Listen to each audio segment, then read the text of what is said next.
আমাদের যে মন রয়েছে, এই মনে অনেক রকমের ইচ্ছা বাস করে, আর ইচ্ছাগুলোকে পূর্ণ করানোর জন্যই আমরা বিভিন্ন রূপে সেই পরমেশ্বর, সেই শক্তি যার উপরে মানুষ বিশ্বাস রেখেছে, তার কাছে যায়, বলে, নালিশ করে, মা বলে ডাকে, বাবা বলে ডাকে, আরও কত কত রূপে মানায়, কত কত দেবীস্থল, কত কত দেবস্থলে যায় আর বলে যে আমার এই জিনিসগুলো হচ্ছে না, আমার ইচ্ছা রয়েছে, এগুলো আমি কি করে পাবো?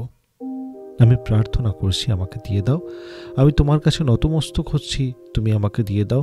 আমি যদি এই জিনিসগুলো পেয়ে যাই, তাহলে আমি তোমার কাছে এসে এটা দেব, ওটা করব, এই সব কাজ করব, সব কিছু বলে। সমস্যা এটা যে এত কিছু করার পরও কিছু মানুষের হয় না সেই জিনিসটি। কেন হয় না? আসলে বাবা বলছেন যে মনের একটি অবস্থা যেটা সবসময় জাগ্রত, আর এই জাগ্রত অবস্থাকে 100% অ্যাকোয়ার করে রেখেছে আমাদের ইচ্ছা, আমাদের আকাঙ্ক্ষা, আমাদের অভিলাষা। আর একটা মনের অংশ যেটা এখনো জাগ্রত নেই, অবচেতন মন, সে সব কিছু বোঝে যে কিভাবে তুমি পাবে, কিন্তু তাকে জাগ্রত করা হয়নি। আর এই জাগ্রত করা হয়নি, তার পেছনে আমাদের এই জাগ্রত অংশেরই কারণ রয়েছে। বোঝাটা একটু কঠিন, কিন্তু এরকম করে বোঝো যে আজকে এই পৃথিবীতে যে মানুষগুলো রয়েছে, তারা বেঁচে আছে তো জীবনের উপরে বিশ্বাস আছে। বেঁচে আছে সেই শব্দের মানে কি? মানে সেই মানুষটা ইচ্ছাই হোক অনিচ্ছাই হোক একটা জিনিস বোঝে যে জীবন বলে কিছু জিনিস আছে।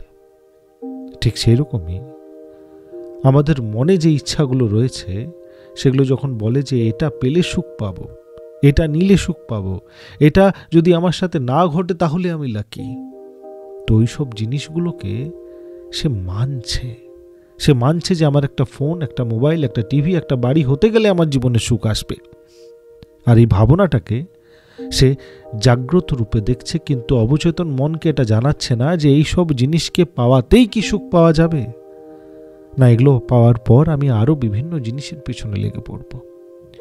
অবচেতন মনকে যারা জাগ্রত করতে পারে, বাবা লোকনাথ বলছেন, তারা কোন জিনিসে আসল সুখ পাওয়া যাবে এবং সেই সুখটা কত সময় অবধি তোমার সঙ্গে থাকবে, এই জ্ঞানটি তোমার হয়ে যাবে। তার মানে এটা নয় যে তোমাকে বাড়ি করার নেই, তোমাকে গাড়ি নেওয়ার নেই, করার সব কিছু আছে, কিন্তু এই সুখগুলো কিছু সময়ের জন্য, ক্ষণিক সুখ। কিন্তু যদি তোমাকে সেই সুখ চাই যেটা সব সময় তোমার সঙ্গে থাকবে, তাহলে তোমাকে অবচেতন মনের কাছে যেতে হবে, সেখানে নাক রগড়াতে হবে, সেখানে মাথা ঠুকতে হবে, তবে গিয়ে তোমার মনের দুটি জিনিসের মেল হবে।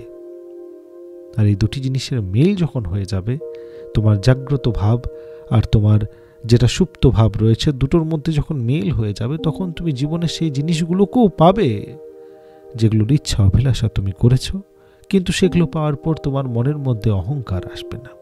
যে মানুষের অহংকার আসবে না, তখনই বুঝে যাও যে তার অবচেতন মন এবারে তার মতো কাজ করতে আরম্ভ করে দিয়েছে।